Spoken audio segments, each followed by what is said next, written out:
Remember when you played Skyrim for the first time and getting absolutely burned when you first visited the city of Dawnstar, only to realize that there are less houses than the average Minecraft village? Well, that's not really the issue, it's more the fact that it's the same houses copied over and over, so they are Minecraft villages. Well, let's overhaul the smaller cities and towns in Skyrim. For each city, I recommend you only use one major overhaul, such as Cities of the North or Great City series, and not combine them too much because you'll run into issues and it's usually a pain to install. One thing to note is that I do have JK Skyrim that affects all the cities in this video, and if you want to do that too, you'll need to use the appropriate patches. Now let's get to modding. Let's start off with Falkreath, one of the most underrated towns in the game. And yes, I said town, so let's make it a city as it's portrayed in the lore. I'm going to start off with Cities of the North, changing the whole vibe and adding this amazing architectural style. One other mod I would recommend would be Redback's Falkreath, but I am very loyal to Cities of the North. Redback introduces an arena, which is pretty hype, but since I'm a pacifist and I don't condone any violence whatsoever, that's not enough to sell me on it. Except if it's Nazim. One other thing I would like to note is that Cities of the North does make Falkreath feel like the version in ESO, which is really cool, so it is more lore friendly than vanilla. It also adds this cool park in the middle with a big tree, giving some life to the cemetery town. I mean, damn, imagine your town being known for having more dead people than alive. I also use Cities of the North Lite version simply because it removes a bit of the clutter and supposedly makes the game run a bit smoother.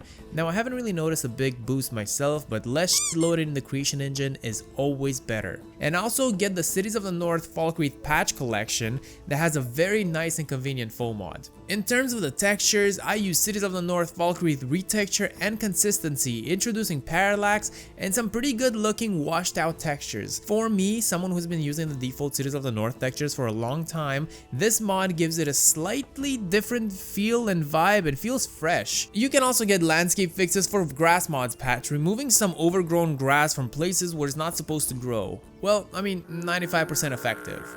As the cherry on top for Falkreath, we need to make the graveyard a lot bigger, because back in the day, before the old TikToks and the YouTubes, people used to live a life and die a lot, and where would they get buried if not in the Falkreath graveyard? The mod Bigger Falkreath Graveyard does it justice, as it is supposed to be the biggest graveyard in Skyrim.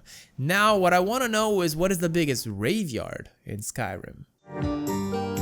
For places around Falkreath, you can get Bear's Mill Cave cut content restoration, which restores a cut lumber mill with the Redback Falkreath acid replacement, making this area look so nice and fresh. It might be a little jarring to have this mill so different from the main city, but you could argue that the big city was built first with one architecture in mind, and then times changed with more modern styles being introduced, and then this mill was built. And speaking of architecture, you can also get the Half Moon Mill add-on and the Pine Watch add-on, giving these cozy places the same treatment. I really like Redback's take on Falkreath, and I did want to have some assets put into my game, so I guess this is gonna be a compromise. Let's continue with one of my absolute favorite city overhauls ever made, and that is Dawnstar. In vanilla, this city is extremely disappointing as it looks literally like any other small village in the game.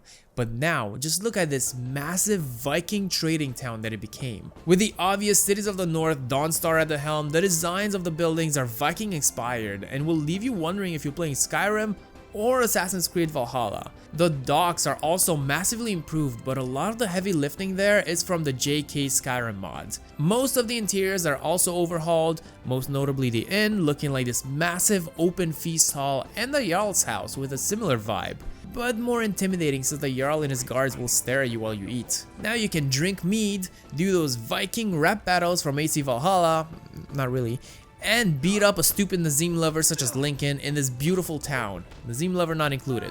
I mentioned the port, but we haven't really talked about the ships yet. For the ships themselves, I have Viking style ship sails, making the sails have these beautiful red and white stripes that add so much color and identity to the city. Also, it looks a bit like Christmas, so it is kinda cozy. Now going outside the main walls of the city, we can take a look at Stave Churches of Skyrim and Stave Churches Enhancement, adding the Stave Church where people can come pray a little farther from the city so you can do your shit in peace and quiet, and also take a nap on the second floor if you really want. If you only have the former mod, the church will be a little closer to the city and look a lot more simplistic, but I like the location from the enhancement mod. I recommend you try the first mod first without the enhancement, and then add the enhancement if you don't like the first location. Then we got Dawnstar Burial Site Graveyard, in my opinion a crucial detail for the city, as if you were to die nearby, what would they do to your body? Throw it in the water? I mean, probably. It's what I would do to Nazim lovers like Papa Quill if they don't shut the f. This mod adds the obvious graveyard with unique details for each single grave, adding a little story for every person here. You can tell that this person was a fisherman, for example, this one a warrior, and this one, my kinda guy, if you know what I mean. There's also a little shack where the person in charge will prepare the bodies, making this mod a certified immersion classic. And finally, I give you Ignite Low, a very small and kinda ghetto shack player home right outside the wall. But hey, it comes with its own goats. Even if you don't end up living here, I think it's really nice to have, since you can imagine the story of the shack just by looking at it. You could have a person that is not allowed in the main city or was simply evicted for some reason, but they had nowhere else to go, so they built their own shack outside the walls. But the government, being the bitch that it is, decided that he still has to pay taxes, so he resorted to alcoholism and he ended up dead in the cemetery. Nariva, that story is fucked up and more realistic than you can ever imagine. Now let's touch on Morthal, the most forgettable city in Skyrim. I bet you didn't even expect to see it in this video since you forgot it existed. Well, it does apparently exist. When it comes to Morthal, I decided to completely break the rule of only using one main overhaul by having both Cities of the North and Great Cities of Morthal combined. You can tell by looking at the city that it's completely unrecognizable. The Jarl's house being massive compared to all the others in the city, being the first thing that you notice as you enter the gates, just gives you an amazing feel. The longhouse used for the inn is also cool. The blacksmith working day in and day out. I'm pretty sure this was added by JK, but Cities of the North patches do a pretty good job to make everything blend together. The river is now full of bows that the civilians may use to go to the nearby swamp and gather resources. Everything seems to have a reason to be placed here, and I think it's a massive improvement over the copied and pasted assets of vanilla. These mods also improve the bridge and the area past the bridge, adding a spiky, scary wooden fence to keep the swamp monsters out. If we take a look at some interiors as well, we can see that the people of Morthal are not very well off. Even the inn missing a proper bar and using the main counter to butcher meat. I mean, kinda nasty, but it's realistic. These are people going through tough times and it's very immersive. And to add on top of their misery, you should also get Supreme Fog to f up their lives even more. This mod makes it hard to see the other edge of the city, not only making it feel bigger, but also more mysterious, which is perfect for the tone that we're going for. When it comes to Winterhold, there are so many mods that make it a metropolis and restore it to its former glory. But that's not what I want to do. I want it to feel like a distinct North village that was hit by struggle and misfortune. So I will start with Cities of the North Winterhold, giving a town a very cool look, changing the buildings into longhouses that feel very warm and cozy inside, given the atrocious climate outside. Make sure to also get the JK patch if you need it though, because otherwise it will be a mess. There aren't many buildings, but as I said before, we don't need many of them either. Since these are longhouses, they can have multiple families and generations living in one, and it creates this special sense of community that you can't really find in other towns. The mod also has some ruined buildings, which is very lore friendly since, as you know, Winterhold was hit by the Great Collapse and only a few buildings survived. You might also notice this massive fortress on top of the cliff, and that is the Jarl's Hall. This is another indication that Winterhold, despite what it looked like in vanilla, was a massive city and possibly the biggest city without a loading screen in Skyrim. Inside, the main throne room is truly grand, and as you explore further, you realize that your poor ass will never be able to afford something like this, especially if you're a Nazim lover like Lincoln, spending all your life savings on Nazim's OnlyFans. I mean, look at this epic bedroom with a statue at the head of its bed. I mean, what the hell? Even if the Great Collapse destroyed 90% of the city, at least it didn't touch the politician's house. I mean, thank Talos. Next up, let's add a place to make weapons. Winterhold has no blacksmiths, so how would they smith shit? With Cities of the North Winterhold Blacksmith, you can solve this issue adding more life, detail, and immersion to the city. Then adding a wall will give the impression that the city was indeed massive before the Great Collapse, and fortified Winterhold is the perfect solution to that. It's also important to note that this mod was made with Cities of the North in mind, so it's all compatible. And then let's add a very cozy player home, Windy Ridge. My frozen Canadian butt is loving this vibe. Even if you don't end up living in this house, I think it adds value to Winterhold as a whole. In terms of the interior, the small shack is pretty basic, not too much to see here, but the bigger one is filled with detail and love. Despite its size on the outside, the interior has a lot of rooms and even a basement including a crafting area, a mask display wall, a children's room filled with toys and fun details, and even a bath where you can wash your balls. When it comes to the college itself, you have two main options. First off, we have Immersive College of Winterhold. That is, I would say, the biggest college overhaul out there, featuring an updated courtyard with new wings and a revamped interior. Secondly, we have Obscure, adding a whole new tower and changing the interior so much it doesn't only feel like a new building, but a whole new game. Now the issue is that you can't really have these two mods together. Or can you?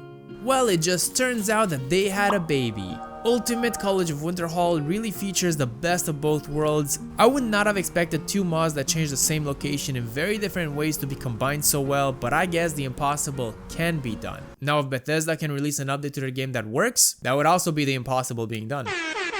Now you can have a revamped courtyard with some greenhouses where they grow special magical specimens. The dorms have unique details and a more cozy chilling area. The main hall looks more grand, and the basement provides areas to learn more about enchanting and other magical practices. The library now holds a massive collection of knowledge available to all, and some being forbidden. And the Archmage quarters that you will eventually get if you complete the questline is just the cherry on top. And finally, to wrap everything up in a nice package, I would also add parallax meshes for Obscure College of Winterhold, just to get that extra 3D flavor of parallax.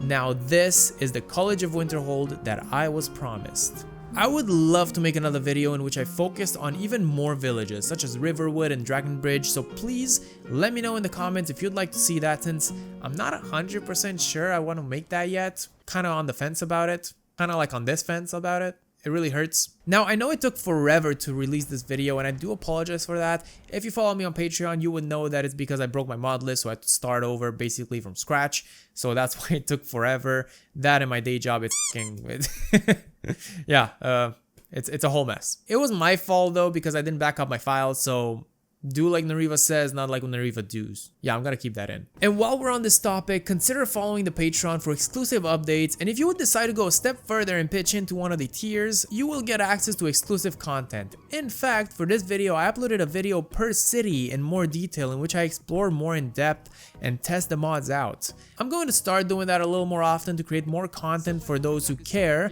and you can get that for the lowest possible tier on Patreon. If you go an extra tier, you can also get longer versions of the main channel videos with deleted scenes and behind the scenes footage.